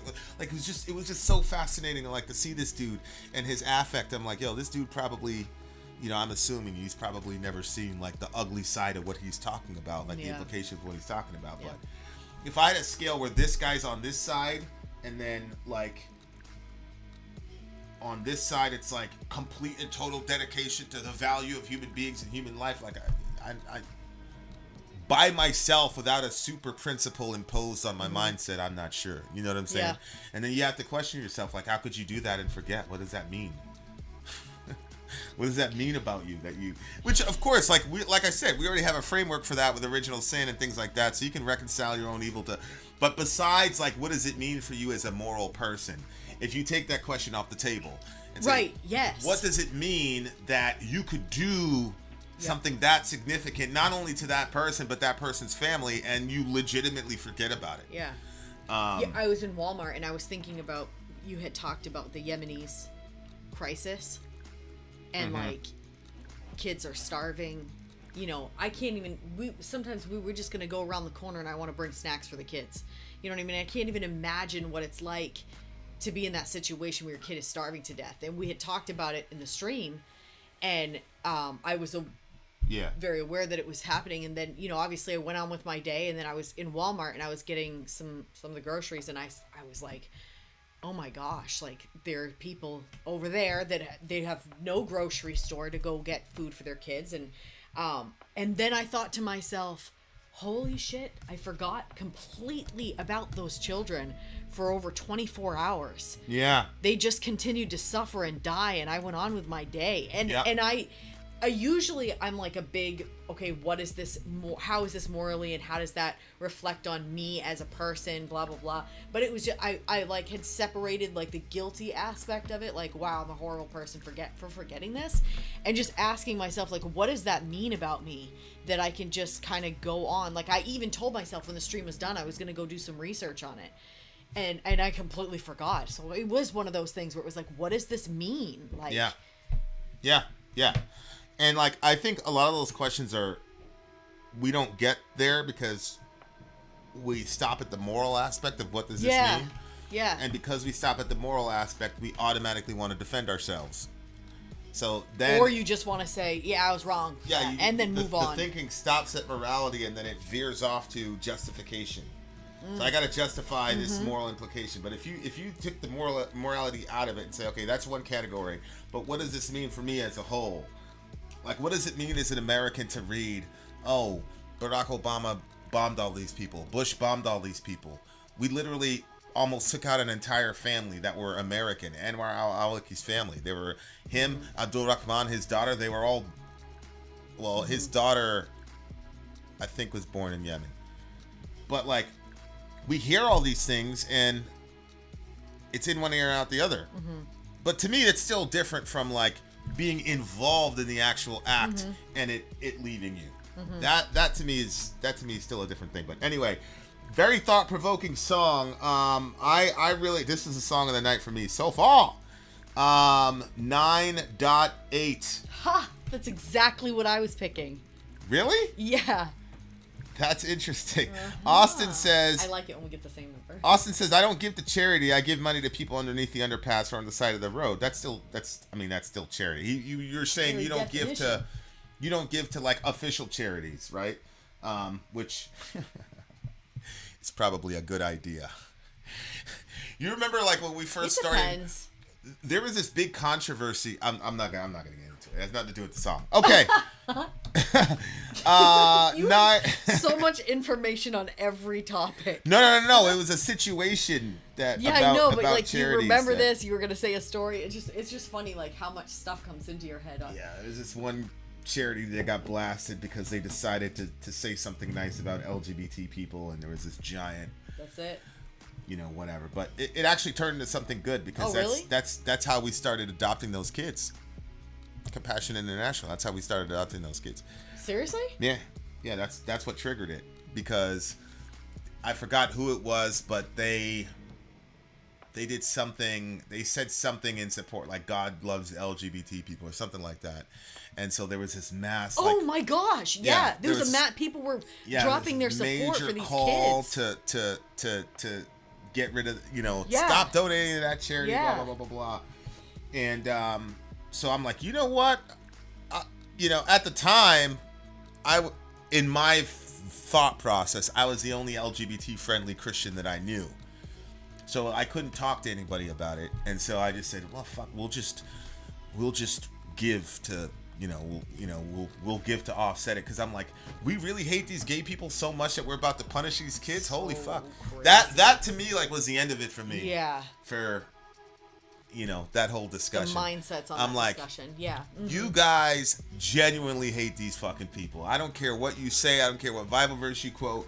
You will hurt kids. I forgot that was you will hurt kids just to get at these people and show them how much you hate them. That's why I'm saying, like, it's a completely separate topic. I didn't want to talk about it, but anyway, he peer pressured me into it. There you go. All right, 9.8. I really admired it. 9.8. XU coming up. Being out. Sorry, out. Gone. Okay, guys. One more song. This is an XU joint, right? Mm-hmm. Okay. Trust me, guys. You're gonna want to hear this one for sure. Okay, we're coming right back. Commercial break. I'm Vin. I'm sorry. If you would like to get your song reviewed, dear listener, there's the Filthy Capitalist option. As Sorry says, 125 gets you straight to the head of the line. You don't have to be a part of the alliance. You don't have to be part of the group. Wait a minute. And the biggest thing is you don't have to wait. You hop, skip, and jump right in front of everybody. 125 gets you there. You do that 3 times, and you get mashed down to the $75 rate for perpetuity. Yes! Also, there is a band review option. So if you've got a band and you're trying to get your band some exposure, hit me up at itsorry@gmail.com, and I'll show you the details about how to pull that You off. can also jump on Patreon, and there is a option on the tiers to be able to get your band reviewed. Obviously, we can't lie to you, so we can't guarantee, a positive review. Get what you get. It's just rubbish. Rubbish. Rubbish. That's British for garbage. My favorite is the community option. $1 at the gate gets you in at Patreon. You get to join an alliance. The alliance joins their points together, and that helps determine what songs that we do. The alliances hang out on Discord, Message me on Patreon to get the link. and they do all kinds of other cool things. They do Minecraft, Dungeons and Dragons. Yeah. It's really a community within the community. Anybody can go in the village, facebook.com/VinandSorry. There's 160,000+ people on the channel. What's cool about the Discord is that it offers a real opportunity for community connection, friendship, that type of thing. And it's on Discord, so if you're not a Facebook person, it's for you. You start off at $1. Right. Plus you get exclusives. Sorry and I are working on a song. So the first 15 seconds of that was on Patreon. Also, at $15 tier and above, when we actually debut the video, they're going to be there live with us. There you are, dear listener. Buy our merch. Buy our merch indeed. A child shall lead them. Buy our merch. Yes, dear listener. Yes, dear listener. Yes, dear listener. This is an alliance stream. As you can see there, we got the True Cult. We got the XU. We don't play around up in here, dear listener. It is the alliance stream. I think we got a couple more alliance streams coming up to. We do. Excellent. One of the positive byproducts of our maternity leave. Yes, Vin and a lot of Sorry. streams. Yeah. Vin and Sorry Inc. believes in maternity leave, dear listener. Okay, this is Gris or Gris, Les Forges from the album A la M Enflamme la Constellée. I don't know what that means. What, the flame of the constellations or something? I don't know. Okay, if you go on a Trello, you're going to be able to get the lyrics there. Okay. In our Win One, Get One poll, each member submitted only one song for this poll, and the winner got to pick an extra song of their choice for another reaction. Our member, Prog Pro, won the poll with his selection from the band Gris, Les Forge... How'd you say it? I don't know. I mean, you're French, aren't you? We were taught nothing about our heritage. I was told I was part Indian. That was a lie. Well, There's a little teeny tiny bit. Well, you probably got more than Elizabeth Warren still, so you're in good shape. You're in good shape. Gris is from Quebec, Canada, and their I name told you, means they're French. Their name means. What do you think their name means? I have no idea. Gris. It has the same number of letters, and the first 2 letters are the same in English. The GR is the same. Grow. No, wrong. Gray. Gray. Okay. Whoa, you're drinking one? Yeah. You just had to go back out? We Oh, you went appreciate back it. out? We appreciate I that didn't think very you were going much. back out, yeah, Habibi. I thought you were just gonna order it like you guys, all you kids do. Okay. Well, thank you. I appreciate you. Maybe you'll find a tip later. Who knows? Yeah, maybe you'll get a tip, inshallah. All right, go ahead. All right. Okay, it means gray. I see. All right, so the lyric, you got the lyrics? I do not have the lyrics because. Remember I said it's on Trello? Yeah, I know, but it's not on Trello. But it is. Click that Trello button. See? And go into the alliances. Exactly. That's Yeah. Trello. This is quicker. It's another board. This is quicker. Okay. I have the lyrics here. All right, I'm glad you have. have them. I'm glad you found them. Okay. I already had them, so I won. Okay. Last song of the night. This is from the Extreme Underground, which we've already told you guys. So, as soon as Vin pulls those lyrics up that are so friggin' fast to find. It's changing them to English as we speak. Exactly. I just have it. See, I have an extension on Google Chrome that just translates the entire page automatically. That's a pretty cool extension. Yeah, it Okay. was very, very, very helpful. Very helpful. I actually used it. We should have done that a long time ago. I used it a couple days ago on my Middle America stream. Okay, guys, here we go. The Forges. The Forges is the name, is the translation of what they're saying. So, okay, here we go. Gris, Extreme Underground. The time has arrived. Let's do it. Cassie in the house.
Song I'm is like, not is done. something happened to my headphones?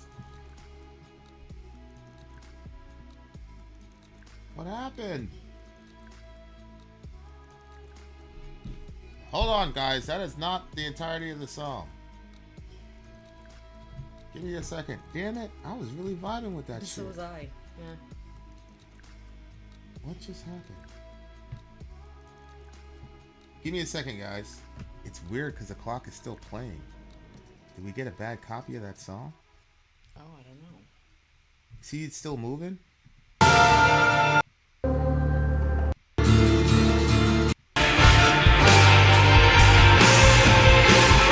It was 11 minutes?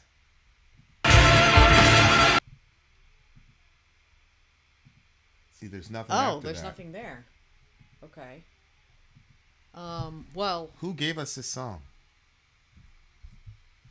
the Alliance themselves, I believe, is the one that updates it. So, let me look. I'm gonna find it. Archero. Archero's the guy we need to. He's there. Yeah, Archero. He's gonna tell me. There's no way that's the entirety of the song. That just looks like a bad copy on YouTube, I think. Middle Earth said he thinks it's how it ends. What? I'll be so angry if that's how it ends. Archero, is that how the song ends? I mean, I understand artistic license, but holy shit. I'm gonna check here. Where is Kel? He must answer the world that was. No, it must have been something with your look, because I'm on the same link. With my download, you're the one that downloaded the song. Oh well, our download, yeah. All right, hold on. Let me. Yeah, because the whole thing is here. Okay, hold on. Damn it. Yeah, that really sucks. Pissed, because that was And- a really. Is there anything that would? No, there would be no tip off that it would have done that. Hold on, give me a second.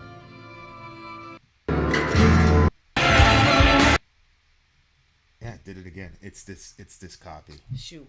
Yeah, because I'm looking at this is the copy I took down. I used the same link, and it doesn't break off. So in the download process, What did it did which that. which one did you use? I just go on a trip. I mean this. It's this I one am so pissed off, bro. by Eternal Depression. Let's for just hold on. What Well, if downloader did you use? The Y23. No. The one with the blue in the background. The one that we used originally. That one. Yep. You got it from Vice Versa? No, the name is Eternal Eternal Depression. Depression? Yep, right there. I know, I see what you're Oh, saying. okay. Full And that's song the is Forge. 1542. I'm not using that one. You know what I'm gonna do? I'm gonna do the what's his face's method. Spanish or something. Hold on. We'll be right back with. No, just talk to the people. I'll figure it out. Yeah, I am talking to them. We'll be right back with the reaction as soon as we get this next version downloaded. So mad. Apologies. I'm not gonna use the metaphor, but But what? it's like, yeah. I'm not gonna use the metaphor. Well, there you have it. Gonna open a whole ball of wax. People gonna say some shit. People gonna get in trouble. This is what I wish that I could hack the back of your brain. Peter Read the Samuelson! Hey, information. what's going on? What's up, Dwayne? Oh, Peter! That downloaded already? Oh my! You just said it, and it I didn't process because I was thinking of the other Peter. Hey, how are you? Glad to see you. This copy came out really, really quickly, so I doubt it's gonna be right. But thanks, Travis, for the love. I appreciate the patience, guys. Alright, let me just see if... Yep. Alright. Okay, so let's start at the... Sorry, guys, we're gonna start at the 5-minute mark, and we're gonna jump back in. Thank you very much. Yeah, it'll be a fun one to edit. 2:05:32. If you need this for the editing. 2:05. 32. Go with 205.45. 205.45. Yep. Okay. Go.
beautiful at some points. Have you ever seen like aerial dance?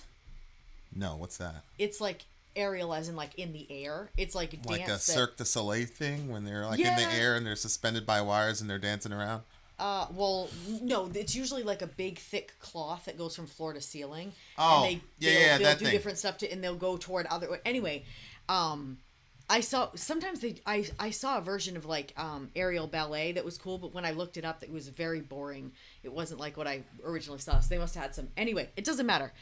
This I was picturing if this music had like, so you have like your theater, and with aerial dance you're not just using just the stage, but you also use like obviously the air above you, so there'll be like another scene. So if you had like this whole storyline with this type of music with dance going on, like I think that would be insane, like interpretive type dance that kind of tells the story. So it would be like a amped up theater, and I bet like, I don't know, bands like this, do they ever dabble in that? Like, have you ever seen that? Wouldn't that be crazy though? I mean, I've never seen that. Because the Korn- music is so Korn, storytelling. actually, Korn, for the Nothing, they actually did have somebody that did that. Actually, no bullshit. The guy Really? was, yeah, but it wasn't meant to be beautiful. Oh, it was see, it was meant to be that the guy was like trapped in a spider web type thing, and he was struggling That the must whole look time. pretty cool. Type of thing, yeah. This song to me, we've had technical issues. If you're ever gonna download a big song, use this one. Which one? This one. Okay. Because this one sometimes is unreliable As we saw. on bigger songs. Okay. But Dethrona goes, Korn again, Vin? Yeah, and I'm not gonna lie, like this is the most angry I've ever been at like a technical difficulty. I'm not like, because Oh, it was pretty frustrating because you're right in it. You're Although I right was able in to it. get back in. yeah. But yeah. There's just a very interruption of a sacred moment, damn it. I agree. But wow, lyrically, and everybody knows I'm a lyrics guy. The lyrics to this song were so freaking ambitious, man. Like this guy, whoever wrote this song, like there are very few times that I listen to a song on this channel and be like, yo, I want to go in the lab and just write. Mm-hmm. Most of the time when a song hits me on this channel, it's like, yo, I want to go work on my guitar, blah, blah, blah, blah, blah. Yeah. Lyrically, this is interesting. Because hip-hop is a lyric-oriented art form, where it's almost, especially where I'm from, it was almost all lyrics. Mm-hmm. Like, I'm writing all the time. Like, and, you know, like, we've done it. Like, I can write shit, like, in my head and, you know, whatever. Stay tuned. We're going to do a review. We're going to post a review of us reviewing our own song. We did that in Middle America a couple days ago. I'm going to clip that and put that on the channel. Yeah, you should. Vin reviews Vin. Yep. So lyrically, I feel like I could hang with pretty much any metal writer, pretty much. Oh, I agree. What Danny Filth accepted. You see what I'm saying? But like, I'm talking about like what I feel like, as far as like, oh, you know, like but like this song right here was massively lyrical and really, really, really ambitious. Really ambitious lyrically speaking, like because some of it can like get to the point where people go, oh, that's too fantastical, especially considering the genre that they're in. But man, they really, really, really, really, really, they went for it on this one, and I really appreciate it. What was going on with you? You weren't looking at the... No. My eyes were closed, and I was picturing like this entire stage, the soundscape, and like what type of dance, like, you know, what type of people you'd have doing it. I was seeing a really cool picture. So The Forges is the translated name of the song. Yeah, this song came out in 2013. Okay, so here are the lyrics. We are the dawn of a murderous night. So when I hear we, I'm looking at that as all humanity. Oh, okay. We are the dawn of a murderous night. Yeah. So the dawn comes after the murderous night. would come after the murderous night. So whatever happened in the night, boom, this is us. They are born from we are what emerged out of that. So if you look at that from Oh, wow. Okay. if you look at that from an evolutionary perspective, Yep. we're the result of literally millions of other deaths. There are literally millions and hundreds of millions of things that had to die in order to get to Homo sapien. Oh, yeah. See what I'm saying? So from that worldview, we did not come out of an overflow from a biblical worldview. Humanity emerged from the God's overflow of love into Trinitarian love, right? So we're the overflow of the love of God for God. But and I'm not comparing like one is better than the other. I'm just saying this is a difference in the worldviews. Whereas from the Darwinian perspective, we're actually the result of hundreds of millions of deaths, right? Oh, yeah. So we have to be. Yeah. So that is really fascinating. So we're the dawn of a Never looked murderous at it that night. way. We will come full of nebulae and suns because we're all stardust. Like, cast our black dreams, pearls of shadows in a desert of ever dancing flames. So we've got these dreams, we've got these things that we want and hope for, and all the rest of it. When reality, ultimate reality, really is just a desert. A desert on fire, if you could imagine that thing. So we're trying to extract something beautiful out of this and life out of this context that was born in death and bloodshed for the whole time. We return from misty continents, our vessels rocked by new foams, like the ability of humankind to explore.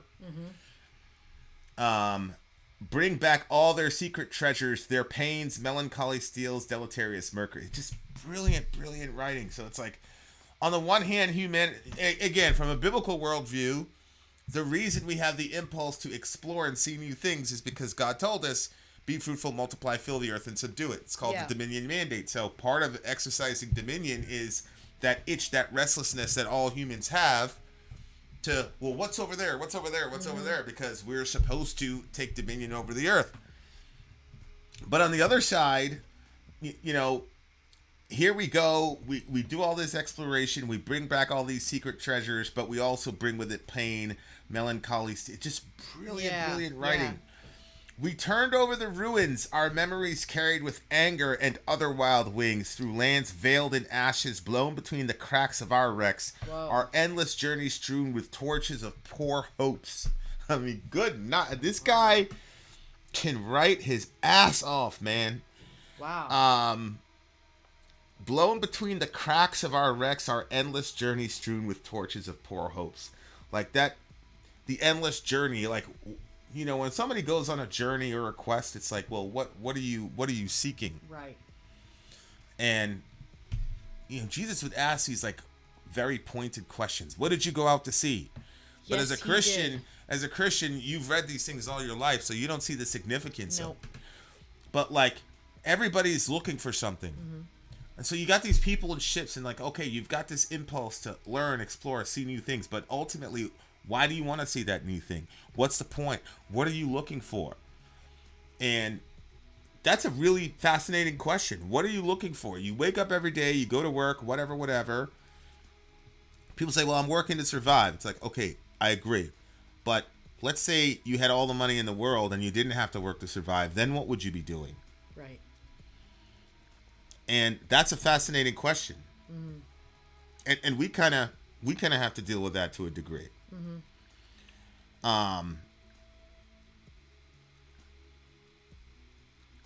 And there's certain aspects of life where, like, you got the pot of gold at the end of the rainbow, or whatever it is. So it's like you're going on this journey, and boom, there's this reward at the end, and boom, there's a pot of gold, and then you're supposed to be happy. But okay, so what happens if you get the pot of gold and then you're not happy? Yeah. Because prior to that, the happiness was in the idea of, I'm going to go on this journey to get this pot of gold, and the anticipation of the thing in front of you. Right. Sometimes it's like, I've been wrestling with this idea for a couple of weeks about, like, if you attain like this major goal, what is there for you to do after this? And that's a very, very interesting question. It's a question that you have to be mega privileged to be able to even ask yourself. Because 99% of the people that in the world right now, or who have existed before and after you, will not have that question to ask in any realistic sense. But the desire and the desire ultimately for purpose, and the desire to be part of something greater than yourself, I think is completely hardwired into humanity. And I think people have... I forgot what it was. In Dangerous Minds, there was this line where it was this poet or whatever, and the teacher basically said something to the effect of, you're afraid of your own greatness, type of thing. And I see it with people like Tom Brady. Oh, really? Yeah, like, because it's like, you got there, bro. You hit the you hit the pot of gold 7 or 8 times. Yeah. And now, like, he's lost his wife, who I know personally, like, if you're a 1%er alpha, whatever you want to call it, like, I've never met one of these dudes that, like, you gotta have a strong woman with you. It just doesn't work otherwise. And he doesn't have that anymore. They got blasted yesterday 35-7 or whatever. I'm just looking at dude like, yo, part of me is like, yo, you should have done that, bro. Like, I'm a family man, blah, blah, blah. But part of me is like, it's obvious to me that he's having a hard time figuring out his identity and his purpose outside of football. Yeah, that. And there's a sense in which identity and purpose are almost become the same thing at some point. Most of us, whatever we identify as, it also doubles as, I can pretty much, however you define yourself, I could almost assume what you believe your life purpose is or whatever. So I don't know. I just thought that line, that whole thing was crazy. We were talking about the our endless journey strewn with torches of poor hopes. Whew. Because it's a really crazy thing in the human experience, man. Like, you've got this hope, and you've got this endless journey where you're searching for something, and you're trying to locate that thing, whatever it is you think you're supposed to do. And the constant disappointment of not being able to attain it, or the worst disappointment of attaining it and saying, is this all there is something that all of us have to find ways to deal with. We return from wars, wounds, with the riches that the universe slaughters. Yeah. Twisted blades and broken songs, their coffins filled with fabrics in the colors punctured by blood and heart. Good wow. God. Oh my gosh. But yeah, we return from... It's interested with the riches that the universe slaughters. Yeah. Like, if you think about... It's really strange, like, how people now... Again, I'm not going after anybody, but I'm just observing, like...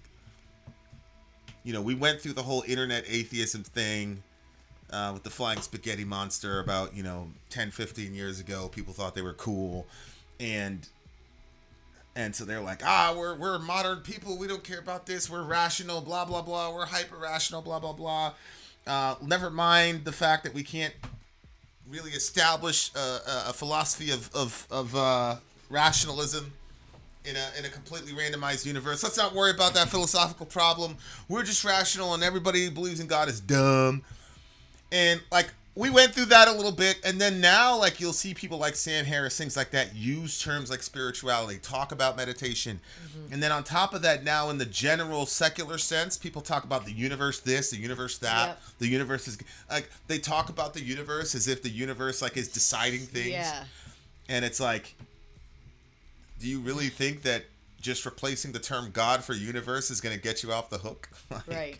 If you believe the universe is conscious, then... I'm not seeing the difference really between that and saying God. Like, right, what do you mean the universe did this? Like, what? Alpha Centauri did something? Like, what are you talking about? So it's fascinating to hear people personalize the universe now. Because it's very, very interesting. People want some sort of relationship with something grander and bigger than themselves. but you don't want God because God comes with a bunch of baggage and rules that you have to answer to. You notice that when the people talk about the universe, they never have to answer to the universe. Right. I was gonna say the universe doesn't seem like it has an agenda. It's just kind of like doing its thing, and you're there for it. But like God makes it sound like correct. Okay, no, there's a plan here. Yeah, you should know it. Well, and the other thing too, when they talk about the universe, the only time the universe does anything bad to somebody is when somebody does something bad to them. So it's like, blah, blah, blah, this happened and the universe gave you your karma. I've never heard anybody say, the universe attacked me because I was a dick to my wife or whatever. You know what I'm saying? Like, they won't do that. Yeah. So it's kind of this very convenient thing where, like, the universe is essentially a slave in your employ that makes things work out for you randomly and makes things go bad for your enemies. Look at that. And it's like, well, yeah. But I'm not sure. So that line of like personalizing the universe is fascinating. We return from wars and wounds with the riches that the universe slaughtered. And there is a sense in which every death that happens because the universe killed them to a degree. Because the universe is everything that we see. So if one wildebeest kills another wildebeest, essentially the universe slaughtered them because this was the stage in which that kind of thing happened. Right, yeah. So every single stanza of this song, man, just has really significant dealing with the duality of the beauty that's in the world, but the fact that hanging underneath all that beauty, hanging over it or buried underneath it is something that is not beautiful, something that is destructive and corrosive. And the few moments that we have on this earth, we're trying to extract all this beauty, but it keeps calcifying in our hands because it's all temporary. Yep. And it entropy is in play, so beauty is never going to maintain itself. You know, and of course that creates the next question when you're talking about with the riches and the beauty of fabrics and everything and beautiful colors, like, what are we calling beauty in the context of this world? And obviously Aquinas says, well, beauty is the marriage of complexity and symmetry. So the more complex and symmetrical something is, the more beautiful it becomes. And so if you have that definition of beauty, then entropy, obviously by definition, is going to take all that away. It's going to take away that complexity and make it disordered, and it's going to take that symmetry and turn it into something asymmetrical and all the rest of it, which is... So there's just a lot of things where you're dealing with the reality of the world, and these guys are combining philosophical ideas with just a very raw reality of everything that you see that you love has either come about by death or is going to revert from order to chaos and beauty to ugliness and all that. And so... And then here we are, conscious agents, on this stage, and we're fighting all types of wars over things that are beautiful. Oh wait, we fight wars over beautiful things. So, for example, how many millions of people have died over diamonds? Oh, I know. Yeah. Like, yeah. What? Yep. We arbitrarily decided that diamonds were like extra valuable. I mean, if you really look at a diamond, you put a piece of glass and you have a piece of glass hit light, it refracts light just like everything else. Well, I mean, I don't know if it's exactly the same, but yeah, I mean, your they're point in the is well same taken. neighborhood. I remember like being a kid and like finding a piece of glass on the ground, but it was kind of like, it was like Micah, probably. Yeah, and it was like hitting. It was beautiful. It was round. I was like, we're rich. I went yeah. home. I was like, yeah. Mom, we're rich. And she laughed at me, and I'm like, you know me. I was like, what are you laughing at me? I'm looking at your ring, and your ring doesn't. Your ring isn't as shiny as that. And she said, Vincent, this is a diamond. I was like, I don't care what it is. This looks prettier than that. This is obviously better. She said, well, then you go keep it. You can go on. Keep it. You know what I'm saying? I'm like, that's cute. I never understood that. I'm like, this is shinier than that. I know. Well, my dad used to... You've seen a cubic zirconia. Yeah. I mean, really, to an untrained eye, they look exactly the same. 100%. My father used to talk to us. He's like, I don't understand. What is the big deal if... So somebody says that the diamond is, whatever, and yeah, it's very interesting. Yeah, it's so weird. It's like, and like people have died over rock. Yep. And people have killed over that rock. And so like this song is like dealing with the like, we can't just let a beautiful thing stay beautiful. Like we gotta take it and form wars over it and all the rest of it. But at the same time, like, even if we did not interfere, entropy would take over and ruin that thing. So it's like, oh, we destroyed the rainforest, blah, blah, blah. Well, we're going to go into heat death anyway. You just hang around long enough, the rainforest going away So it's like, humans are so terrible. Look, we're destroying the rainforest. It's like, yeah, but you believe the rainforests are going to get destroyed anyway in heat death. So if the sun does it, or we do it, and since there's an empty sky, there's no God in the world, it's still the universe destroying that rainforest. Because I'm simply, a byproduct of the universe, whatever. That's so interesting. Yeah. So why are you attaching some sort of moral, framework to us destroying the rainforest when we're just an agent of the universe and the sun is you believe the sun is going to do that and worse? Everything's just cycling itself around. Yeah. So at the end of the day, you can't hold me accountable for anything, man. I'm just an agent of the universe. Like, where does all the accountability and the moralizing, all that shit come from? I'm an agent of the universe, man. Like, I guess you could say I'm bad, like a lion is bad when it's like tearing the throat out of a wildebeest or something. I guess you could. None of us look at that. That's a bad guy lion. You know what I'm saying? I remember one time my mom and my dad got in a fight. They used to fight over my mom, and my stepdad. They fought over a bunch of dumb shit. We were watching Discovery Channel one time, and it was one of them lions. And my mom was like, run, wildebeest, run, you wicked lion, wicked. And my stepdad was like, what are you talking about? It's a lion. And they like got into a legit fight over him. Weird. Really? But, yeah. Who won? Yeah. Well, I mean. Nobody changed their point of view. Oh, come on. So.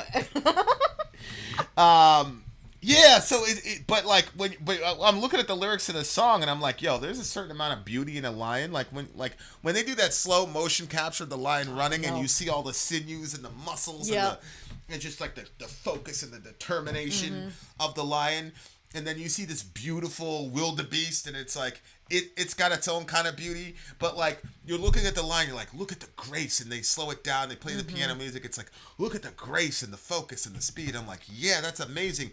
But then you look at the context and he's using that to go murder this wildebeest. You know, it's just so like the song is always going back and forth between. I mean, look at this. He talks about a garden of diamonds. Look. We come before the collapsed worlds, forever alive, rhythms of the future, the fruit of all darkness, in our eyes invented a garden of diamonds. Whoa. It's like you look up to the sky, and the sky looks like a garden of diamonds, right? Yeah. Because the stars are up there and all the rest of it, so it looks like a garden of diamonds. So it's just, there's always the back and forth, but if you look again, it says, we are the fruit of all darkness. In our eyes invented a garden of diamonds. Well, where do you see the garden of diamonds? In the sky. But when do you see them? The diamonds are always there, but they're not there when it's light. You only see them when it's dark. So it's like this sort of dualism, which I'm not a dualist, but like the song is like dualism. It just goes back and forth between beauty and asymmetry and light and darkness, and it's using all those things. And then it ends with, "O little humanity who burst in the dawn of life, fallen days like a silent fame, have you devoured your dreams?" And that's how the song ends. That's such a crazy line. Have you devoured your dreams? Jeez. That's such a fascinating line, because there's a lot of ways to devour your dreams. Yep, there is. But some people are devoured by their dreams. Yep. 100%. But at the end of the day, like we're trying to locate that ultimate purpose, and there's this principle called the impossibility of the contrary. And so people don't like using it because it ultimately ends up in circular reasoning, but I don't have a problem with circular reasoning because all bases for logic are inherently circular. I had a friend tell me one time, that's circular reasoning. I said, everybody believes in circular reasoning, otherwise you can't reason. They're like, what are you talking about? I said, okay, prove to me the laws of logic without using logic. So he said, well, If then I said, right, that's a syllogism. That's a logical construction. You're whatever you're about to say to me is defending logic by logic. And he stopped for a second. He said, well, that's the only thing we have. And I said, exactly. So that would be an example of the impossibility to the contrary. You can't reason without using logic. So that's how I know the law of non-contradiction is real. The reason I know it is because of the impossibility to the contrary. You cannot reason without first assuming the law of non-contradiction. And so, to me, this is one of those situations where it's like, one of the reasons, even if I was not a Christian, born and raised as a Christian, to me personally, the idea that we're all just accidental space dust, when you combine it with the universal, deep, entrenched desire for purpose, to me, there has to be a God because of the impossibility to the contrary. There's never been a society or an individual that didn't want to have some sort of purpose. And so you have to account for that. In not a well, this could be, but in an ultimately in an empirically logical sense. And I just can't see logically how you get order from ultimate disorder and purpose from no purpose. If the ultimate principle in the universe is chaos, how the hell do you get this burning desire for purpose to the point where people will kill and die for it? To me, And really, that's just one of those things that's impossible to reconcile. When you think, like, if anybody has kids, like, they start asking what and why a lot when they can really start communicating beyond just like basic necessities. That's the over and over and over thing. So even at that very tiny age, they're looking for purpose. And nobody teaches them that. Right. Like I remember one time Dorian said, "Hey, Daddy, why do I do this?" I've never sat down with a 3-year-old and said, "Look, you need to start asking these existential questions, blah blah." Because all of us as adults, we assume the kid has no concept of these things, and so it's like, but yeah, we've had so many babies and so many kids, like it's like clockwork. They start asking really deep questions. They start trying to figure out the world around them, and they start trying to organize the world around them in their minds. It's like we always default to organization. We always default to trying to draw order out of chaos. We're always trying to make something organized. Instead, people say, "Oh, people think this and this because we want to see patterns." Great. Why? Right. Exactly. Why? Why are we obsessed What are with the patterns? Right. Why do we need the patterns? What is it directing us to? We came from a completely disordered universe. There's no mind at work at all. But we have things like logic that don't have any extension in time, space, or matter, that are timeless and can only be accessed via mentation. But then we say there's no eternal mind, which of course the most modern scientists right now are not saying that. And I'm about to have that discussion with a friend of mine. But the song to me is just absolutely epic. It was extremely ambitious, and it leaves you asking a lot of questions. And on top of that, it was just unbelievably brilliant to listen to. And our chair was like, "Vin, this is the song of the night." I did not say the first song was the song of the night. I didn't say the second song was the song of the night. I said the second song I liked better than the first song. The third song I said was the song of the night. And then this song overcame it. I'm going to give this one a 10. I loved it. Listen, just for the record, before I knew what the song was about, what I heard when I was picturing the people dancing, I pictured there was one person, the ceiling person, and they're matched up with the floor person, and they're doing the exact same movements, but the floor one is lit up with like a lot of light, and the one that is up is all in darkness and dressed in black. So, and they were doing the same movements. It was like That's the dance thing that you were imagining? Well, yeah, but it was just crazy because the song, you at the beginning of it, you were talking about how it's like the opposing things and kind of going back and forth and stuff. So it was kind of interesting to have that visual. So like I understood the song by the sounds, I guess. Anyway, I really 9.9. Yeah. What did you give it? I gave it a 10. Dethroner. I don't think you're quite getting the argument. We create our own purpose. It can be, but it doesn't have to be linked to a religion or a bigger logic to have purpose. Yeah, the question is why. Right. why in a chaotic... Not what the purpose is. Why in a chaotic, why do you even want in a chaotic purpose? universe? What I mean by chaotic universe is that there's no ultimate mind that organizes, there's no organizing principle, and there's no ultimate reason that we're here. Why do we want that? That's the question. So it's not that we can make up our own purpose. We all know that. The question is, why is the deep desire for purpose universal if the world is ultimately chaotic? Right. If the world is ultimately chaotic and purposeless, why are we obsessed with creating order and purpose? That's the question. If you say, well, we want order because it expands our lifespan, great, but why do we want to do that? But beyond that, purpose seems to be more important than living itself. Yes. Which is why people go to war and die and all the rest of it. You say, well, no, they go to war to get rich. Okay, yeah, but in their mind, their purpose in life is to be rich. Right. And they would rather die than not be in that state because they believe that that's their purpose in the world. Why are we doing that? So that's the question. Really, really love this song, man. This one's a 10. I'm giving it a 10 too. This one's you're giving it a 10? Yeah. So is it better than the first song? Yeah. This one was really good. Yeah. All right. But again, why? The question is why? If the ultimate principle in the universe is chaos and purposelessness, then why do we want the exact opposite of what the ultimate purpose of the ultimate principle of the universe is? That's the question. And from whence did that come, and why is that universal, and why is that specific only to us? That's the question. Okay. Much love to all you beautiful people. Hey, so tomorrow, 9 p.m. Eastern Standard Time, Yeah. Negative Vibes is coming through with an entirely a Christmas themed. Yeah, I'm very, very curious to see that one. Yep, as For sure. am I. So Very, very that's going to be curious. 9 p.m. Eastern Standard Time. So if you guys want to listen to some Christmas stuff with us, well, I mean, I'm sure it's going to be metal twisted Christmas stuff. Then come through. We'll be here. Yes, we shall, inshallah. Much love to all the alliances. Long live True Cult. Long live the XU. We out of here, my beautiful people. Then out. Sorry out.